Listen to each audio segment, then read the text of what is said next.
Stadliście jezioro, stadliście las, stadliście kaszę, bełełają nas. Stadliście jezioro, stadliście las, kaszę, bełełają nas. Stadliście jezioro, stadliście las, stadliście kaszę, bełełają nas. Stadliście jezioro, stadliście las, kaszę, bełełają nas. Pierwsi ludzie na Pomorzu zjawili się mniej więcej 10 000 lat temu. Były to plemiona koczujące, zbieraczy, łowców, rybaków. Później, w okresie bliższym nam, w epoce brązu, Pomorze znalazło się w obrębie oddziaływania kultury łużyckiej. Jeszcze później, w epoce żelaza, społeczność tutejsza w znacznym stopniu przeszła do rolnictwa, była społecznością osiadłą, rozwinięta była hodowla, wysoko wyspecjalizowane garncarstwo. Okres prosperity zostaje przerwany najazdem skandynawskich Gotów przybyłych tutaj w pierwszym mniej więcej wieku naszej ery. Ich pobyt na ziemiach pomorskich nie był długi. Po mniej więcej 200 latach zniknęli, wchłonięci, wtopieni przez ludność miejscową. Pozostały po nich pamiątki archeologiczne w Odrach, gdzie jesteśmy, i w kilku innych miejscach na Pomorzu. Miejsca kultu grzebalnego, kręgi kamienne z kurhanami, informujące o praktykach grzebalnych, o praktykach rytualnych Gotów. Później przez kolejne lata następuje dalszy rozwój kultury pomorskiej. Zaczynają zarastać liczbowo grody. Miejscowa ludność zajmuje się rolnictwem, nadal istnieje handel z Rzymem. W tym czasie, w X mniej więcej wieku, najznaczniejszym grodem na ziemiach pomorskich jest Gdańsk. Plemiona Pomorza Zachodniego podporządkowane zostały Mieszkowi w latach 60. i 70. X wieku. Jest wszakże niewątpliwe, że kroniki XI-wieczne pokazują Pomorze jako organizm samodzielny. Wojny prowadzone przez Bolesława Krzywoustego wiodą do podporządkowania Pomorza. W tym okresie na Pomorzu zaprowadzane jest stopniowo chrześcijaństwo. Po śmierci Krzywoustego związki z Polską słabną. Pomorze Zachodnie staje się celem najazdu Saksończyków i Duńczyków. A od XIII wieku rozpoczyna się szybki wzrost osadnictwa niemieckiego. Miasta i klasztory są w znacznym stopniu niemieckie lub po prostu tworzone są przez przybyszów z krajów niemieckich. Zagrożenie brandenburskie skłania do zbliżenia z Polską. Bogusław V, jeden z książąt pomorskich, poślubił córkę Kazimierza Wielkiego. Uznał się także leninikiem Kazimierza, potem Władysława Jagiełły. Po bezpotomnej śmierci Mściwoja II, kolejnego z władców, znacznych władców pomorskich, państwo to, Pomorze Gdańskie, przechodzi pod bezpośrednie zwierzchnictwo króla polskiego. Testamentem Estwina jest ono oddane Przemysłowi II.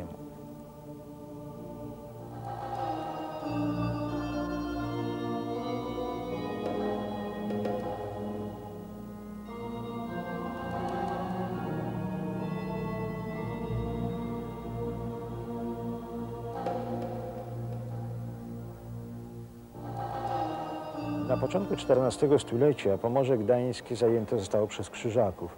Przez okres około 100 lat było ono krzyżackie. W połowie XV stulecia Kazimierz Jagiellończyk włączył je do Polski i od tej pory pod nazwą Prusy Królewskie należało do korony. Bardzo istotne znaczenie dla procesów ludnościowych na Pomorzu miało wprowadzenie w latach 30. XVI stulecia reformacji i protestantyzmu na Pomorzu Zachodnim. Śmierć ostatniego władcy pomorskiego, Bogusława XIV, w 1648 roku zakończyła okres autonomii czy niezależności Pomorza Zachodniego. Od tej pory, aż do 1945 roku, pozostawało w obrębie oddziaływania języka niemieckiego i kultury niemieckiej i Kościoła protestanckiego. Kontakt z polszczyzną sprzyjał rozwojowi Kaszubszczyzny, ale stanowi też czynnik zagrażający. Historycznie jednak rzecz biorąc, większym czynnikiem zagrażającym była Niemczyzna. Widać to po rozwoju Kaszubszczyzny w okolicach Bytowa i Człuchowa. Zagrożenie Niemczyzną zdecydowanie aktywizowało Kaszubów do rozwoju swojej mowy i swojej kultury. W XIX wieku cała Europa wstrząsana jest ruchami narodowymi i etnicznymi. Także na Kaszubach pojawili się budziciele kaszubskiej świadomości. Znacznie żywszy oddźwięk znalazło to na Pomorzu Gdańskim. Fenomenem w kulturze kaszubskiej jest literatura pisana w języku naszym rodzimym. Literaturę tę zapoczątkował 140 lat temu, w okresie Wiosny Ludów, dr Florian Cejnowa. Potem działał i tworzył dr Aleksander Majkowski, który jest autorem arcydzieła literatury kaszubskiej Rzece i przygody Remusa. Jednym z pierwszych poetów kaszubskich był Hieronim Jarosz Derdowski, rodem z Wiela, który napisał epopeję kaszubską o panu Czorlińskim co do Płycka po Esece Jachu. Zakończenie I wojny światowej przywróciło podział Pomorza sprzed czasu rozbiorów. Pomorze Zachodnie znajdowało się w obrębie oddziaływania kultury niemieckiej, języka niemieckiego i protestantyzmu. Pomorze Gdańskie było katolickie i pod dużym wpływem języka polskiego i kultury polskiej. To jest ta wielka historia faktów, procesów. Oprócz niej jest jej ludowa wersja, znacznie mniej oficjalna, czy zupełnie nieoficjalna wersja zmitologizowana.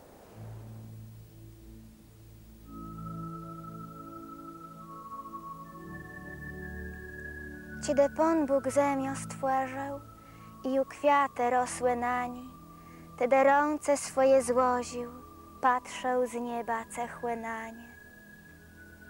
Patrzył na to, co on zrobił i co w sercu swoim cesił.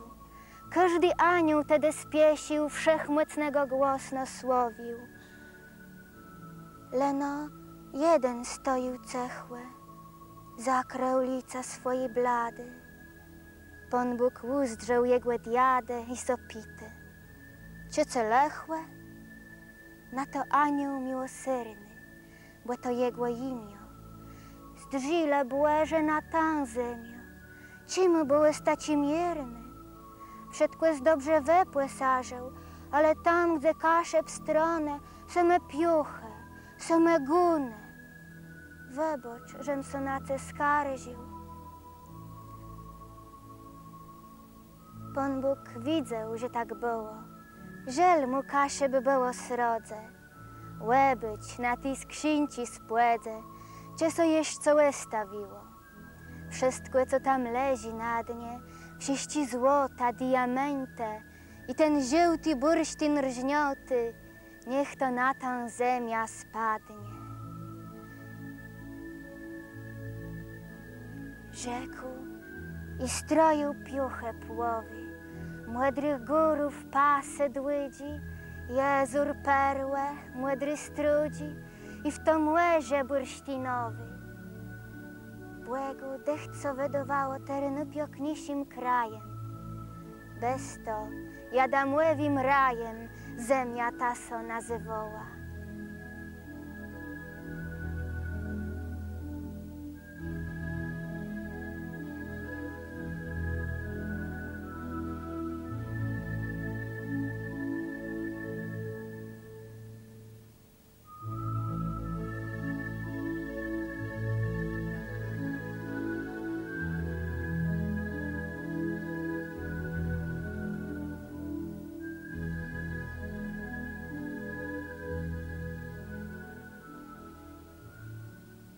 Tożsamość Kaszubów to przede wszystkim nasza świadomość, że jesteśmy rodzimą ludnością tej ziemi, pozostałością Pomorzan, prasłowiańskich Lechitów. Trwanie na ziemi ojców jest to jeden z podstawowych, niejako zapisanych obowiązków ludzi tej ziemi. Przeszedłem przez tę całą gehennę komunistyczną, przez tę agitację tych kołchozów, tego wszystkiego, wie pani, przejechałem jej z tym, że bardzo ładnie, wie pani, to gospodarstwo podniosłem, dokupiłem ziemi, jeszcze 4 hektary. Także to gospodarstwo prosperuje teraz, żeby moi praojcowie wstali z grobów, to by na pewno się cieszyli, że potomek na ich ojcowiźnie się tak spisał. I tego bym żądał od moich następców, żeby tak również się spisali, tak jak ja się spisałem. Kaszubi byli i są społecznością pogranicza. Przede wszystkim byli przez wieki. Pogranicza słowiańsko-germańskiego, w tym germańskiego to również skandynawskiego i polsko-niemieckiego. Stąd wielokulturowość, przeróżne wątki w kulturze kaszubskiej, ale nie tylko niemieckiej. Dominuje ten wątek rodzimy słowiański, ale również skandynawskie. Rozbitkowie się osiedlali tutaj po prostu, no musieli się osiedlić, jeśli statek się żeglowy rozbił i oni tu się osiedlili i zostali po dziś dzień i byli po prostu później nazwani Kaszubami, przez to, że oni się tu zatrzymali, ale to byli i Belgowie, i Holendrzy, i Szwedzi, i Finowie i tak dalej.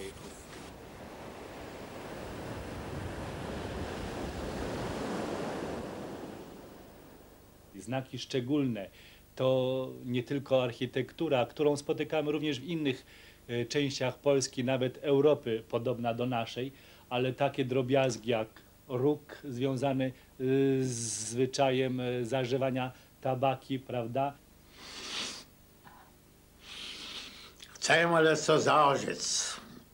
Czy jeden z bardzo znaczących symboli kaszubskich, gryf kaszubski, który spotykamy nie tylko na herbach miast, czy krawacie prezesa i wielu innych, prawda, ale także w różnych innych elementach, nawet wkomponowany do haftu kaszubskiego, najbardziej znanego w Polsce. Sądzę, że to jest ten element, który pozwala identyfikować gdzie indziej Kaszubów.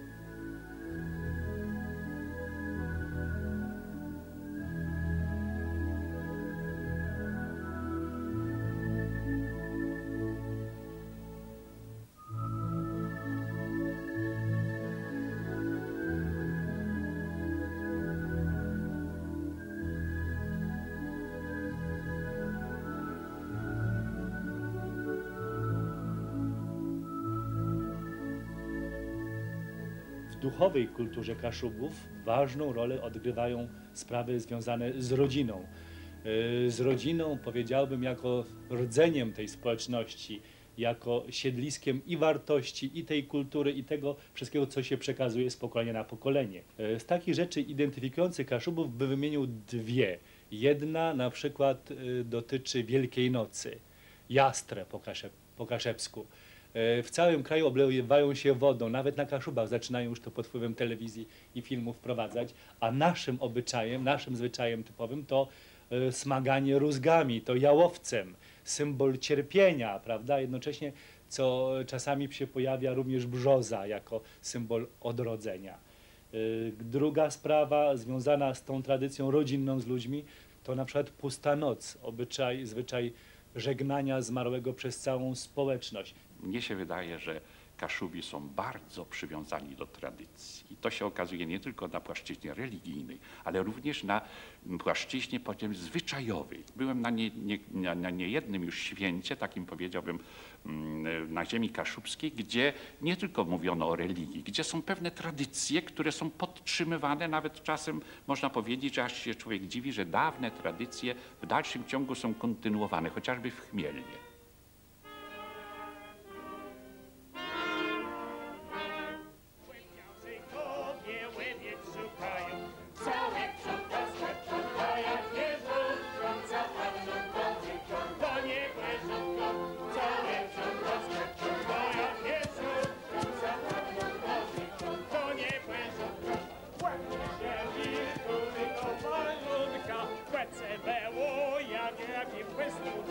Questo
Jesteśmy w Pucku. Tutaj po zakończeniu I wojny światowej, w początku roku 1920 miała miejsce uroczystość zaślubin Polski z morzem. Ale spory o przebieg granic trwały nadal. Ustaleniem jej przebiegu zajmowała się międzynarodowa komisja zwana Komisją Delimitacyjną. Znaczna część dzisiejszej diecezji koszalińsko-kołobrzeskiej należała do diecezji chełmińskiej. Te tereny oczywiście po 1918 stały się terenami niemieckimi i weszły w skład tak zwanej prałatury samodzielnej pilskiej. Taki pas, nieprawda, między Dęborkiem a Człuchowem to wszedł w skład tak zwanej prałatury pilskiej. I tak trzeba powiedzieć, że tu Stolica Apostolska bardzo rozważnie to poczyniła. Nie stworzyła diecezji, tylko samodzielną prałaturę. Czyli zawsze myślała, że to jeszcze te tereny wrócą. I ten prałat niezależny był zawsze mianowany przez Stolicę Apostolską.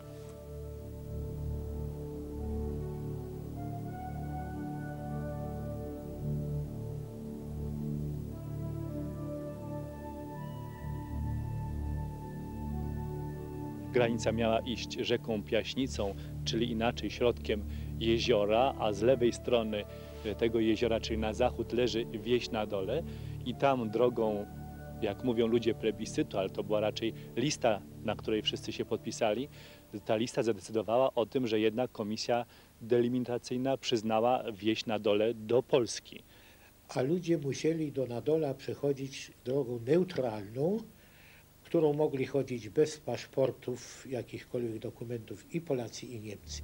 A na Łąki to była droga inna. To była droga między Żarnowcem a Wierzchucinem. I tam była granica polsko-niemiecka. Tam trzeba było mieć już przepustki, bo ludzie mieli dużo łąk, pól. Ci gospodarze z Żarnowca, czyli z terenu polskiego, mieli swoje dobra, swoje łąki, pola po drugiej stronie, po stronie niemieckiej. Tam stał polski policjant, który przepuszczał ich po siano, po torf, czy też żeby obrobić tamto pole, a oni płacili za to podatki w Urzędzie Finansowym w Polsce. No i jeżeli mieli marki, to płacili w markach, także część, a część w polskich, a już te urzędy finansowe między sobą sobie to tam rozliczały. Naturalnie Wierzchucino, które było po stronie niemieckiej, nie miało kościoła, a oni chodzili do kościoła do Żarnowca.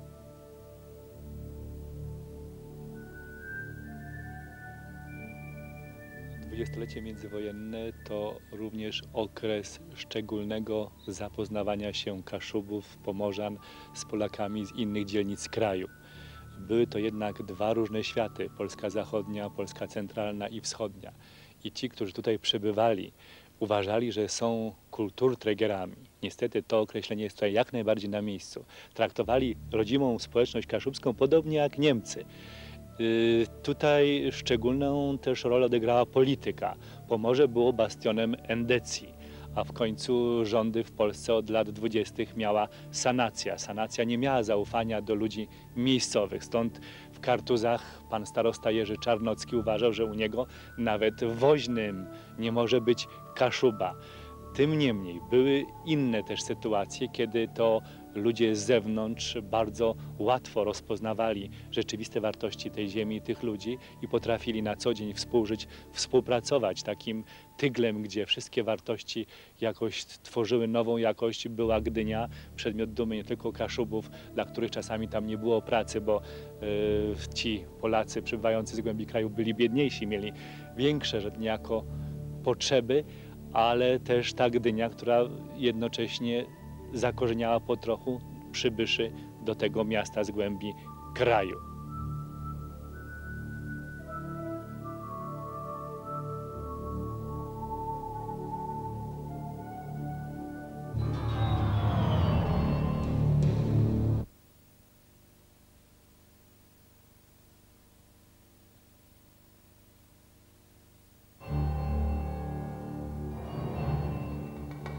Jak weszli Niemcy, to już mieli tak zwane czarne listy. Kto się znalazł na czarnej liście, to już nie miał szansy, żeby przeżyć. A najwięcej mieli tych, którzy byli w tak zwanym zachodnim związku. To po niemiecku się nazywało Westmarkenverein. Jak oni to udowodnili, a na liście był wciągnięty, no to taki człowiek już nie mógł się wykupić od śmierci. Potem do tej listy dołączali innych. Te listy były przygotowane przez tutejszych Volksdeutschów.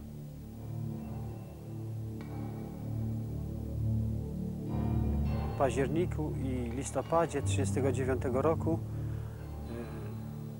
dokonano masowych mordów inteligencji pomorskiej i kaszubskiej. I nie tylko Polaków, także i przywożono tutaj Niemców, którzy sprzeciwiali się polityce hitlerowskiej. A także prawdopodobnie przywożono także z Niemców dzieci psychicznie chore i tutaj także rozstrzeliwano i także jest to tutaj wielkie cmentarzysko.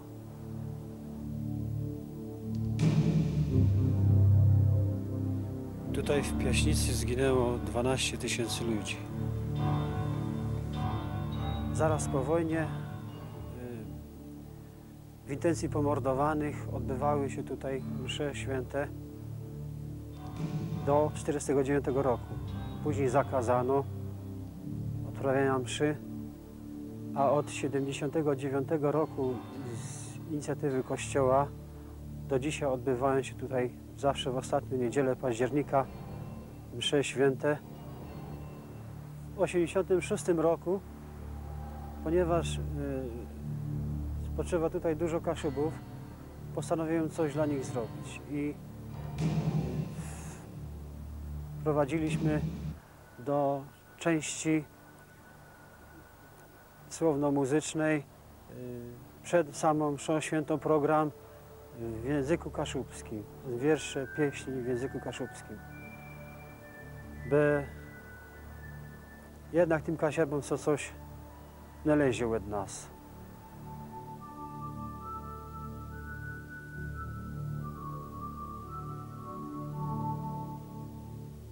Były 3 grupy narodowościowe niemieckie. Pierwsza grupa to był tak zwany Reichsdeutsche. To był rodowity Niemiec, który przybył z ich kraju, ze zachodu tu do Polski. Druga grupa to byli tutejsi ludzie, tak zwani Volksdeutsche, czyli Niemcy narodowi, którzy mieli nawet polskie obywatelstwo, ale narodowości niemieckiej i dostali drugą grupę. A trzecia grupa to byli Polacy, którzy nie mieli z Niemcami nic wspólnego, Polacy, Kaszubi, i oni pod presją zostali po prostu zmuszeni, żeby podpisać tę listę. W 1942 roku był pierwszy ten Eindeutschung, nie? To podpisywanie tej Volkslisty.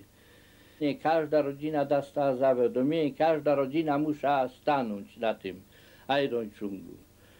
Ten starosta, nie, nas się zapytał, czy my chcemy być niemieckimi żołnierzami, a my z bratem powiedzieli nein. Ja, ale myśmy nie rozumieli po niemiecku, nie, ale myśmy tyle rozumieli, że ojciec już miał nas nauczony, że jak nas się zapyta, to mamy powiedzieć nein. My się Polakami urodzili, Polakami chcemy zostać. I wtedy na nas zakrzyczał: verfluchte Polen raus!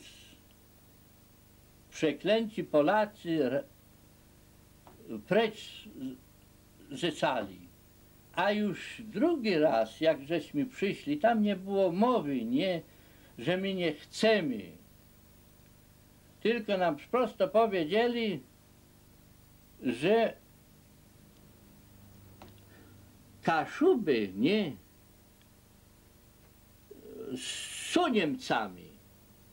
Czym jesteśmy Kaszuby? Tak. To wy jesteście Niemcy. A brat poszedł w listopadzie już do wojska. A ja w 1943 roku, w 1943, 22 stycznia poszedł też do Wehrmachtu. Ci, którzy nie chcieli iść do wojska, to uciekali po prostu. Niektórych znaleźli, no to tacy byli rozstrzelani. Albo musiał się zgłosić wtedy jako ochotnik do wojska.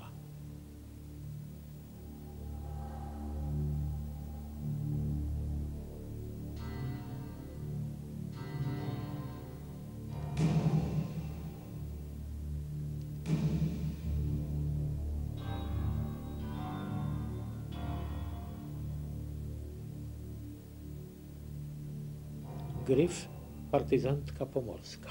To tak, chronił polskich chłopców przed niemieckim wojskiem, przed Wehrmachtem, albo przerzucał gdzieś w bezpieczne miejsce, a nawet za granicę, jeżeli się dało.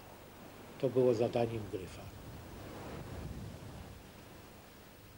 Gryf związany z Narodową Demokracją nie był podporządkowany Armii Krajowej. Natomiast w rejonie gdańskim, gdyńskim najbardziej rozwiniętą organizacją była Armia Krajowa wespół z Szarymi Szeregami. To one przemycały do Skandynawii uciekinierów z obozów i także dzięki tym organizacjom udało się dostarczyć plany pancernika Gneisenau do Londynu. W efekcie w 1942 roku został on zdziesiątkowany przez masowe aresztowanie. 1943 rok, jesień, w tym czasie żeśmy przeszli do Belgii. W Belgii do Francji. I tam się skumałem z FFI, nie, z francuskim ruchem oporu do czasu inwazji, nie. I tam, będąc w niemieckim wojsku, współpracowałem w niemieckim mundurze i donosiłem, nie. Po inwazji ogień pod nogami, wpadka, 4 tygodnie siedziałem, Kriegsgericht, sąd wojenny. Bóg dał, że się wydostałem.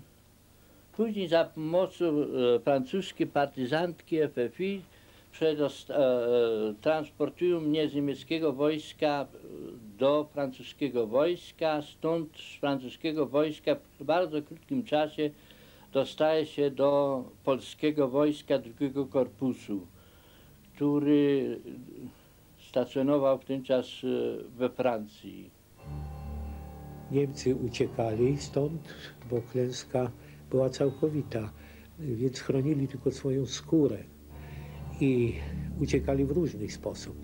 Jedni przez granicę drogą lądową, inni statkami uciekali. W Gdańsku był zacumowany taki statek, który z nimi odjechał. O jednym statku słyszałem, że zatonął ze wszystkimi uciekinierami. Po zakończeniu ostatniej wojny całe Pomorze znalazło się w granicach Polski. W pewnym uproszczeniu można powiedzieć, że przywrócona została sytuacja z czasów Mieszka I, choć stosunki ludnościowe przedstawiały się zupełnie inaczej. Naszą ziemię bytowską możemy uznać za kresy Kaszubszczyzny. Do roku 1945 zwarte grupy kaszubskie zamieszkiwały wsie południowego i wschodniego obszaru bytowskiego powiatu.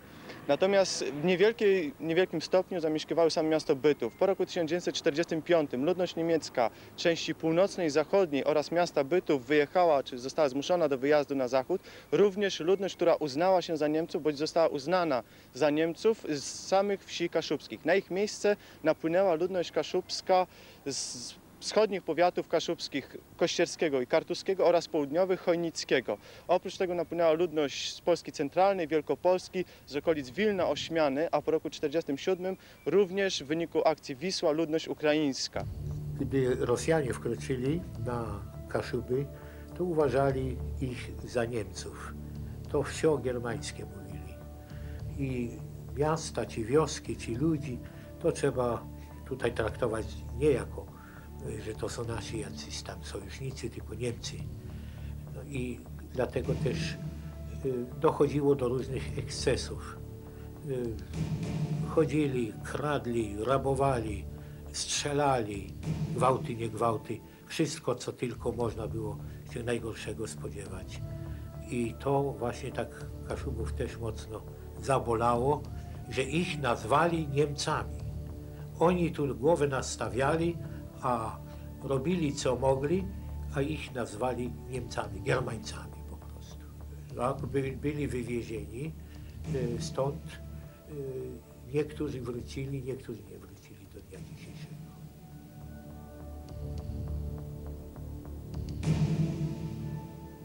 byłem zmuszony udać się na ziemię zachodnie. Współżycie z naszymi współziomkami, z ludnością napływową była tam, nie powiem, skandaliczna, ale bardzo się nie układała. Gdy myśmy ze sobą rozmawiali po kaszubsku, to oni bardzo nam mało rozumieli, to myśleli, że my rozmawiali po niemiecku. I to było to, że oni uważali nas za pół Niemców, albo może i całkowitych Niemców, ale może z tym, że bardziej za pół takich Niemców, zniemczałych Polaków. W latach 50. część ludności kaszubskiej wyjechała z Pomorza.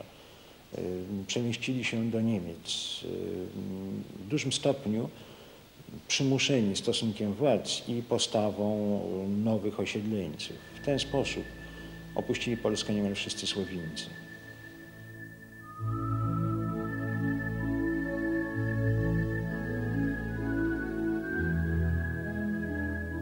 Tak było po wojnie, komuny jak pierun.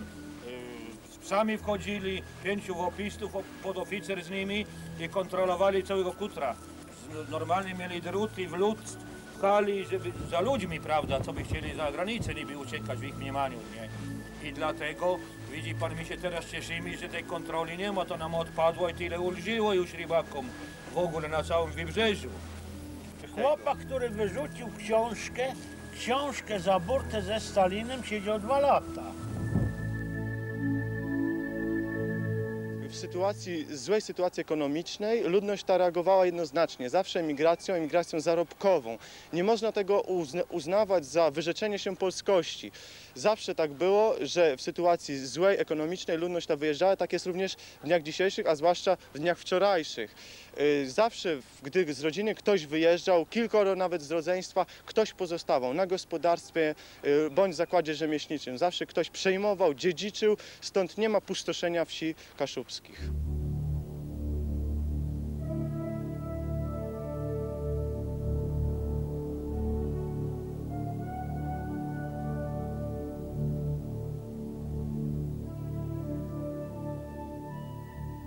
Historia Pomorza jest zbyt skomplikowana, by udało się uniknąć konfliktów. Kaszubi zawsze byli za mało niemieccy dla Niemców i za mało polscy dla Polaków. Rozmaitość religii i języków także im samym utrudniała odnalezienie się w tym konflikcie polskości i niemieckości. Ślady tego widać do dzisiaj w postaci zaniedbania pozostałości kultury niemieckiej i protestanckiej.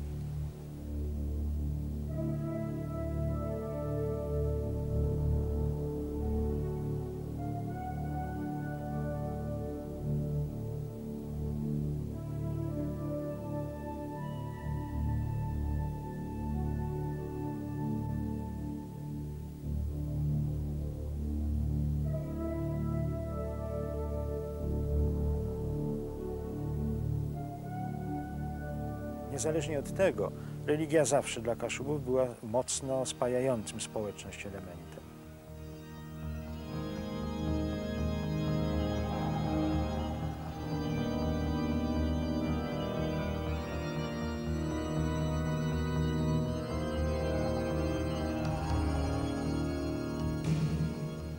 Ta droga pasyjna, Kalwaria Wielu, powstała w okresie bardzo niesprzyjającym. Budowano ją w czasie I wojny i w okresie powojennym. Co czyni, że Kaszubi pielgrzymują, co powoduje, że przeżycie religijne jest tak ważne, iż zdobyli się na wybudowanie w niesprzyjającym momencie Kalwarii.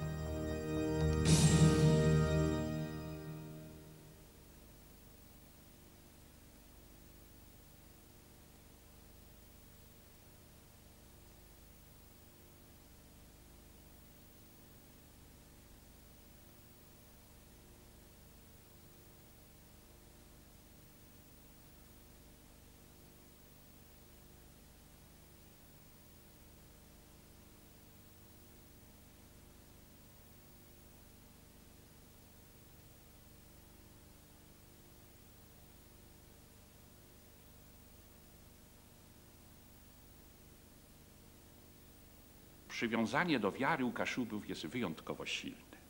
I na pewno to się oczywiście zakorzeniło już w ubiegłych wiekach, a teraz przynosi wspaniałe owoce. Szczerze powiem, że Kaszubi też są przywiązani nie tylko do swojej ziemi, ale do swoich kościołów i do swoich miejsc pielgrzymkowych. I takimi miejscami pielgrzymkowymi to na pewno jest Wiele, które oczywiście ma tę wspaniałą Kalwarię. Jest na pewno takim miejscem pielgrzymkowym Sianowo, jest Swarzewo, dokąd to rybacy z Półwyspu Helskiego na swoich kutrach przybywają zawsze na uroczystość świętych apostołów Piotra i Pawła. No i wtedy oczywiście jest to bardzo miłe zresztą spotkanie na morzu, na zatoce, gdzie odbywa się krótkie nabożeństwo, gdzie te wszystkie kutry się łączą razem i tam na tej zatoce chwalimy wspólnie Pana Boga. Byłem już nie jeden raz na tego rodzaju spotkaniu na morzu, gdzie Kaszubi ujawniają swoje przywiązanie do Kościoła. Chodzi tu może o Kaszubów, którzy mieszkają na Półwyspie Helskim, ale oczywiście to, co oni czynią, na pewno jest właściwością wszystkich Kaszubów mieszkających tutaj w mojej diecezji.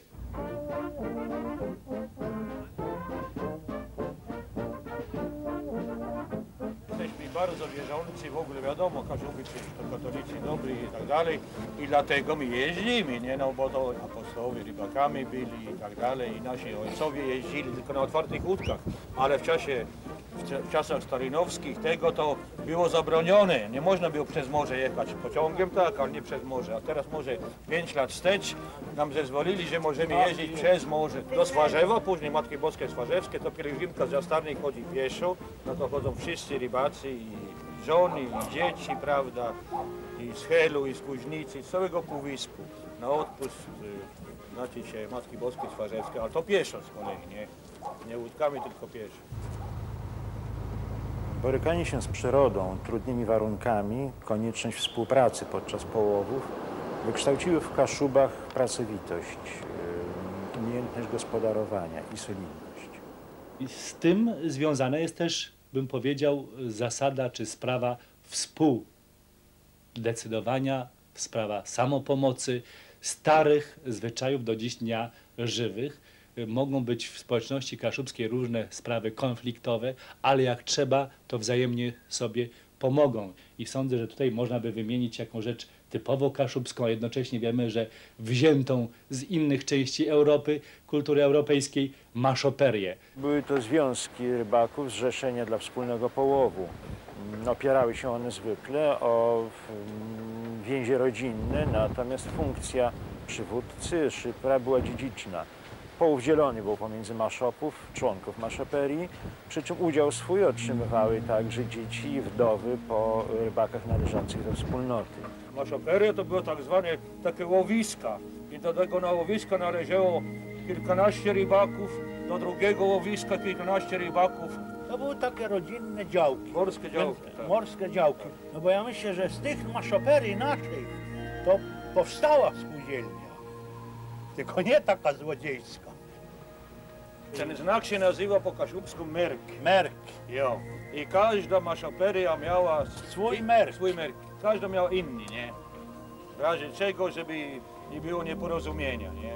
Żeby było wiadomo, czyja ta sieć jest, czyje ten żak jest, nie? No to na tym żaku był merk. A merk był zawsze od szypra.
studenty z nami, my rozmawiamy po kaszubsku, nie?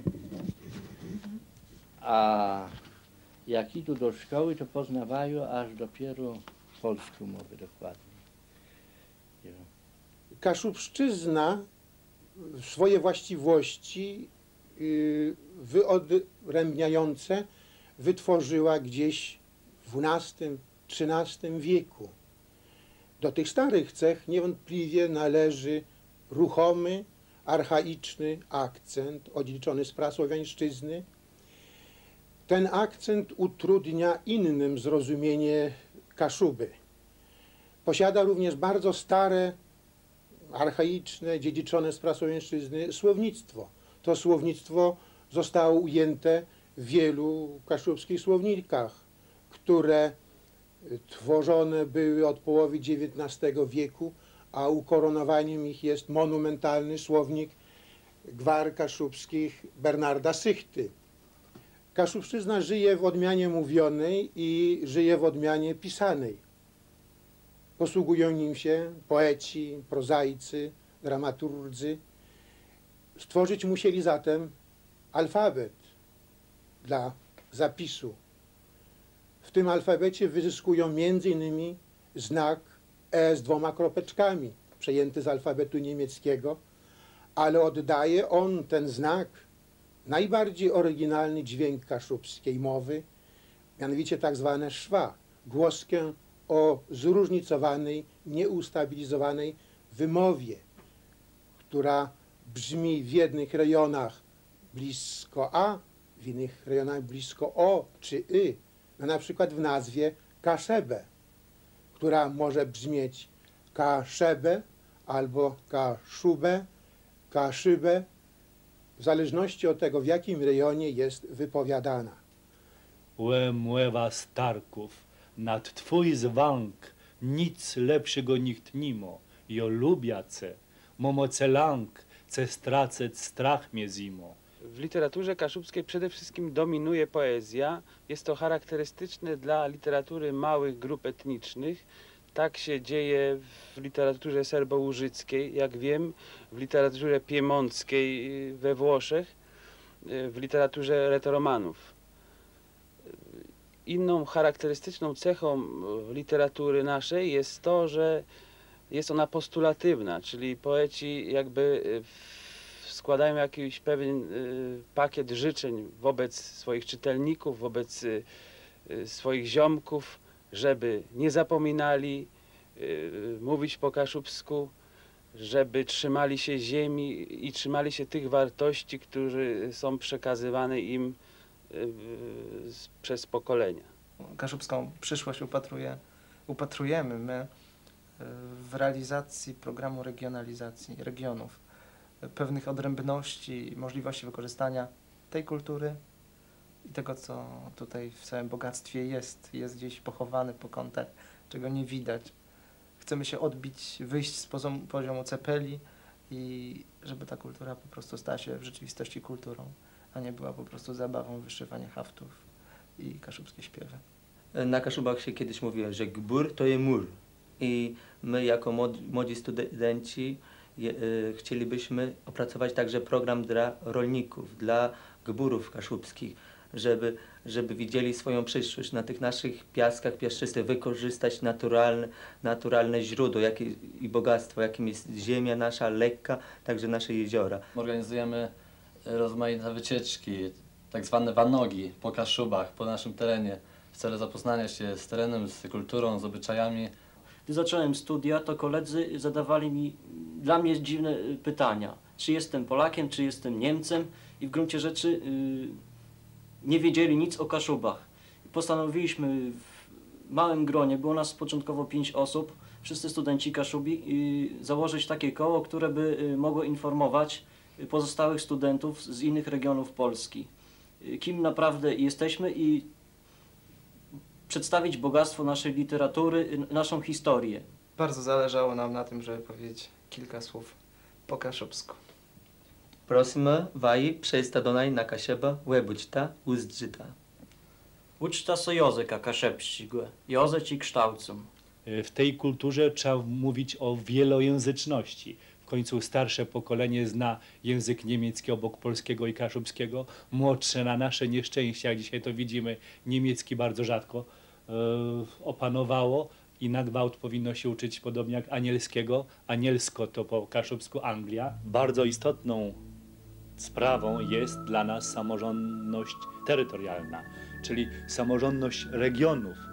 Idzie nam o to, by poszczególne społeczności lokalne, ale w tym szerszym terytorialnym ujęciu, współdecydowały o Polsce. Chcę powiedzieć, że w okresie nawet tym najgorszym, stalinowskim, na Kaszubach, na Pomorzu, nie udało się zniszczyć do końca idei samorządności, przede wszystkim tej samorządności w dziedzinie gospodarczej. Mówiąc o Kaszubach, musimy pamiętać, że to część Polski Zachodniej, tych regionów, gdzie do dziś dnia przetrwały tradycje samorządności. Na Kaszubach będą to nawet tradycje wczesnego średniowiecza, prawo chełmińskie, tradycja Prus Królewskich, autonomii Prus Królewskich i te późniejsze związane z funkcjonowaniem naszego kraju w państwie pruskim. Chcielibyśmy, by w Polsce przyjęła się idea krajowości, znana w całej Europie Zachodniej, decydująca o sile tych państw, takich jak Francja, Wielka Brytania czy Niemcy. Idea krajowości na naszym kaszubsko-pomorskim gruncie związana jest z nazwiskiem Lecha Bątkowskiego. Był on w okresie wojny założycielem Związku Pomorskiego w Anglii, a w 1956 roku współtwórcą Zrzeszenia Kaszubsko-Pomorskiego. Znany jest w kraju jako jeden z twórców porozumień gdańskich, współtwórca programu i rzeczywistości pierwszej Solidarności. Zrzeszenie Kaszubsko-Pomorskie powstało w 1956 roku na fali październikowych przemian. Aktualnie liczy ponad 4,5 tysiąca członków. Prowadzi działalność wydawniczą, gospodarczą. Zrzeszenie poprzez te 30 kilka lat działalności zachowało zawsze niezależność wewnętrzną. Starało się upowszechniać postawy obywatelskie, prospołeczne. Żyjemy w okresie przebudowy polskiej rzeczywistości i gdy mówimy o tej Polsce samorządnej, to samorządność poszczególnych regionów polskich, Mazowsza, Śląska, Małopolski, oczywiście Pomorza, w tym Kaszub, jest czymś, co warto szczególnie bliżej poznać i budować, co trzeba też wprowadzić niejako do ustawy zasadniczej Polski. Stąd też wydaje mi się szczególnie istotne, gdy będziemy próbowali szukania różnych rozwiązań dostosowanych do tejże zmiennej, zróżnicowanej rzeczywistości w kraju, w poszczególnych regionach. Nie ma powodu obawiać się tego. Przecież oznacza to bliższe zespolenie z własną ziemią, oznacza to mocniejsze więzi w obrębie wspólnoty. Nie jest przy tym zamknięciem się czy brakiem otwartości wobec innych. Myślmy więc o Kaszubach nie jak o obcych, ale tak jak o nas samych. Kto chce spodzec dobry w czasę, niech stecyście jece lasę. Tam kaszepści dobry lece, płemłe gumy w kłeżdy biedze. Stadziście jezoro, stadziście las, stadziście kasze bewłełają nas. Stadziście jezoro, stadziście las, kasze bewłełają nas. Kto nie wie, gdzie to leży, ten niech do Betowa bierze i na ręku tupnie nogu, to mu każdy droga płedy.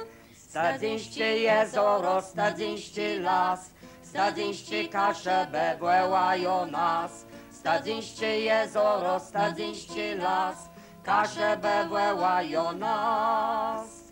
Kto chce poznać piękny bratczy, niech nie skneży swoje detczy i wajedze na kaszebę, rozcu bratczy niby grzebę. Stadziście jezoro, stadziście las, stadziście kaszebę wołają nas. Stadziście jezoro, stadziście las, kaszebę wołają nas. Łebuj sobie dłudzie butę, zajedz do kaszepści chytę i prosta